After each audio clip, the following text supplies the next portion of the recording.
Hey guys, welcome to a Onam celebration vlog. എവിടത്തെ celebration ആണെന്ന് വെച്ചാൽ ഞങ്ങളുടെ ജിമ്മിലെ സെലിബ്രേഷൻ ആണെന്ന്. അക്കുച്ചേച്ചിയായിരുന്നു ഞങ്ങളെല്ലാരും ഒരുക്കിയത്. അതുപോലെ തന്നെ സാരി ഒടിപ്പിച്ചത് അങ്കുർ ചേച്ചിയാണ്. അങ്ങനെ ഗാഡി എടുത്തുകൊണ്ട് നേരെ പോകുന്നത് മാംഗ്രൂർ റിസോർട്ടിലേക്കാണ്. ജിമ്മിൽ വെച്ചല്ല സെലിബ്രേഷൻ, റിസോർട്ടിലാണ്. വീട്ടിൽ നിന്ന് ഏകദേശം ഒരു 10 മിനിറ്റ് മതി ഇവിടെ എത്താൻ. കുതിരക്കൂർക്കരിയിലാണ് റിസോർട്ടിന്റെ ലൊക്കേഷൻ. റിസോർട്ടിലെത്തിയതിനു ശേഷം ഞാൻ ചുറ്റിനും നോക്കിയപ്പോ നല്ല പ്രകൃതി രമണീയമായ സ്ഥലം. കയറി ചെന്നപ്പോ കണ്ടത് വിമേശേട്ടനാണ്. എന്റെ കുടുംബം എന്നെ വിശ്വസിച്ചായിരിക്കുന്നത്. അമ്മയുടെ പെൻഷൻ കാശ് അച്ഛന്റെ മരുന്നിന് പോലും തികയുന്നില്ല.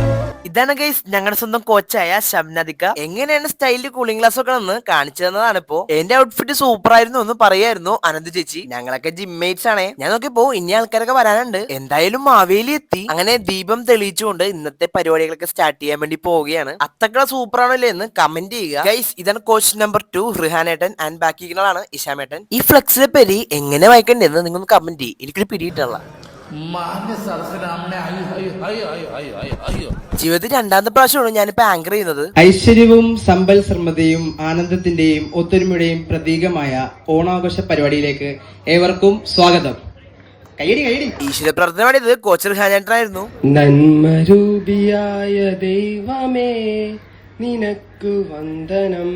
ഈശ്വര പ്രാർത്ഥനയ്ക്ക് ശേഷം റാസ്ലേട്ടന്റെ വെൽക്കം സ്പീച്ച് ഉണ്ടായിരുന്നു. ഞങ്ങളുടെ ബാക്ക് ബോൺ ജിമ്മിന്റെ എല്ലാമെല്ലാമായ പ്രീതി ചേച്ചിയുടെ വക ഒരു ഓണാശംസകൾ ഉണ്ടായിരുന്നു. മാവേലിയും 2 വാക്ക് സംസാരിച്ചിട്ടോ. ക്യാമറ തിരിച്ചു നോക്കിയപ്പോ ഒരുപാട് അധികം ആൾക്കാരൊക്കെ എത്തിച്ചേർന്നിട്ടുണ്ട്. 2 ആൾക്കാരുടെ ബർത്ത്ഡേ ഉണ്ടായിരുന്നു ഇന്ന്. അപ്പൊ അവരെ വിളിച്ച സ്റ്റേജിൽ ഹാപ്പി ബർത്ത്ഡേ പറഞ്ഞു. അതിനുശേഷം തിരുവാതിര ഉണ്ടായിരുന്നു. തിരുവാതിര കഴിഞ്ഞ ശേഷം ഒരു ഗെയിം ആയിരുന്നു, നാഗവല്ലി ഗെയിം.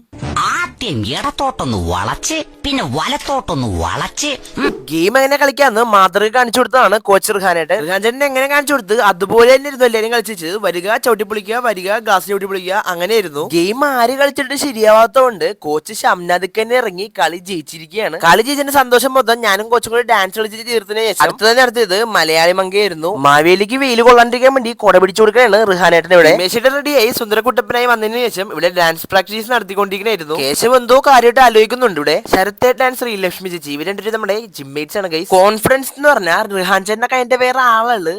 പലവട്ടം കാത്തു നിന്ന് ഞാൻ കോളേജിൽ മൈതാനത്ത് ഒരു വാക്കും മിണ്ടാതെ നീ പോയില്ലേ.